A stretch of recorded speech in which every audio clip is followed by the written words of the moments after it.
محرم الحرام یہ اسلامی کیلنڈر کا یا ہجری کیلنڈر کا پہلا مہینہ ہے۔ قرآن مجید میں اللہ تعالیٰ نے ارشاد فرمایا کہ ان عدت الشہور عند اللہ 12 شہرا فی کتاب اللہ، اللہ کے ہاں اللہ کی کتاب میں مہینوں کی تعداد 12 ہے، اور یہ تب سے ہے جب سے اللہ نے زمین و آسمان کو تخلیق کیا۔ منہا اربعۃ حرم، ان میں سے 4 حرمت والے ہیں۔ ان حرمت والے مہینوں میں محرم الحرام سال کا پہلا مہینہ حرمت والا مہینہ ہے۔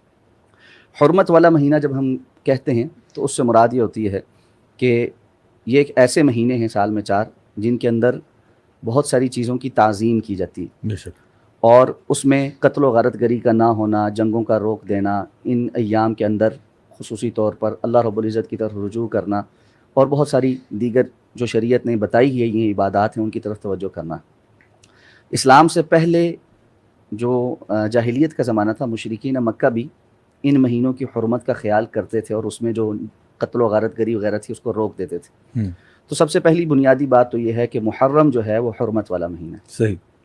پھر محرم کے اندر خاص طور پر جو 10 محرم کا دن ہے اس کی بڑی سگنیفیکنس، ہم چونکہ اس کو یوم عاشورہ واقعہ کربلا کے حوالے سے زیادہ جانتے ہیں، لیکن واقعہ کربلا کے ہونے سے بہت پہلے، بلکہ رسول اللہ صلی اللہ علیہ وسلم کی تشریف آوری سے قبل بھی اس دن کی کچھ سگنیفیکنس۔ صحیح۔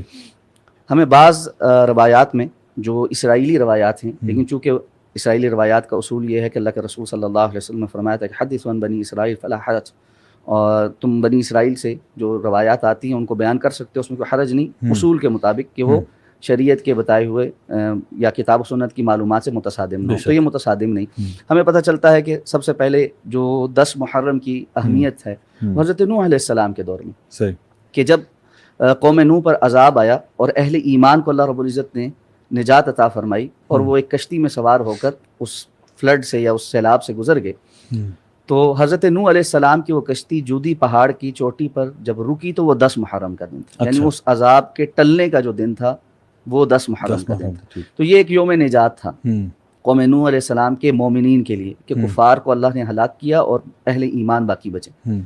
تو یہ سگنیفیکنس وہاں سے شروع ہوتی۔ پھر حضرت موسیٰ علیہ السلام کے جو قوم ہے بنی اسرائیل، اس کو فرعون سے غلامی سے نجات ملتی ہے، اور غلامی بھی ایسی ہے کہ جو ہم جانتے ہیں بڑی سخت قسم کی غلامی۔ اللہ تعالیٰ فرماتے ہیں بنی اسرائیل اس وقت کو یاد کرو جب ہم نے تمہارے اوپر نعمتیں کی، کہ تمہیں ہم نے فرعون سے نجات عطا فرمائی، یسومونکم سوء العذاب، کوئی آسان بات نہیں تھی، وہ تمہیں بڑا سخت تکلیف دہ عذاب دیتے تھے، تمہیں ایسی غلامی میں رکھا ہوا تھا جو بہت تکلیف دیتی۔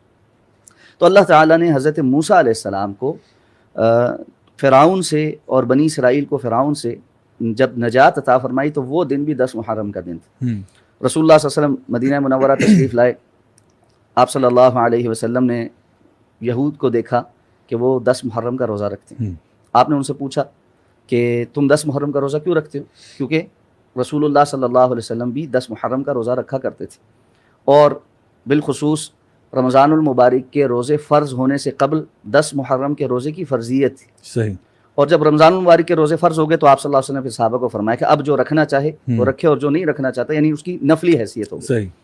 تو آپ نے پوچھا یہود سے کہ تم کیوں رکھتے ہو؟ انہوں نے کہا جی کہ یہ وہ دن ہے جب اللہ تعالیٰ نے حضرت موسیٰ علیہ السلام کو اور بنی اسرائیل کو فرعون سے نجات عطا فرمائی تھی، ہمیں آزادی ملی تھی، اس لیے ہم اس کی سیلیبریشن کے طور پر اس دن روزہ رکھتے ہیں۔ آپ نے فرمایا نحن احق بموسیٰ منکم، ہم تم سے زیادہ موسیٰ علیہ السلام کے حقدار ہیں، کہ ہم تو ان کی اصل تعلیمات کے اوپر ہیں، تو اس لیے ہم بھی روزہ رکھیں گے۔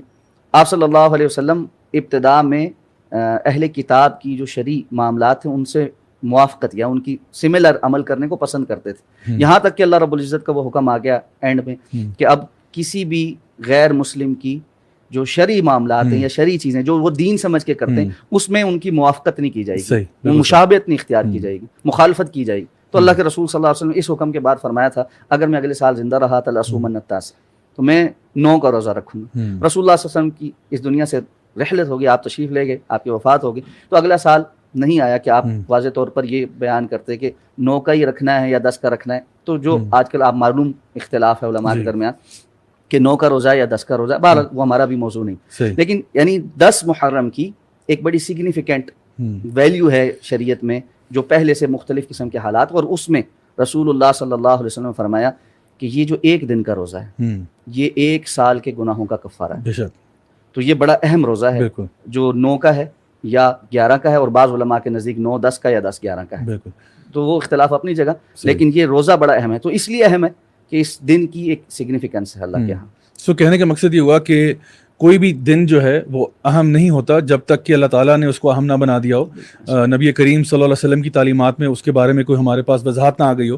تو یہ جو عاشورہ کا دن ہے، اس کے ساتھ جو منسلک ایونٹ ہے وہ موسیٰ علیہ السلام اور بنی اسرائیل کی جو نجات ہے فرعون سے، اس کا تذکرہ کیا جا رہا ہے. اور میں سمجھتا ہوں کہ ہمارا جو آج کا ٹاپک ہے اس سے بھی ایک طرح سے ریلیٹڈ ہے، کیونکہ وہ بھی ایک ظلم اور بربریت کی داستان تھی جس سے پھر ان کو نجات ملی. جس طرح ہمیں معلوم ہے کہ فرعون تو ان کے بچوں کو بھی قتل کر دیا کرتا تھا، اور جو کچھ اس نے ظلم کیا ان لوگوں کے اوپر وہ بہت شدید تھے. اور آئی تھنک اس میں ایک مومنین کے لیے خوشخبری بھی ہے، جس طرح اللہ تعالیٰ فرماتے ہیں فَإِنَّ مَعَ الْعُسْرِ يُسْرًا إِنَّ مَعَ الْعُسْرِ يُسْرًا، یعنی ہر مشکل کے ساتھ ہی آسانی بھی آ جاتی ہے.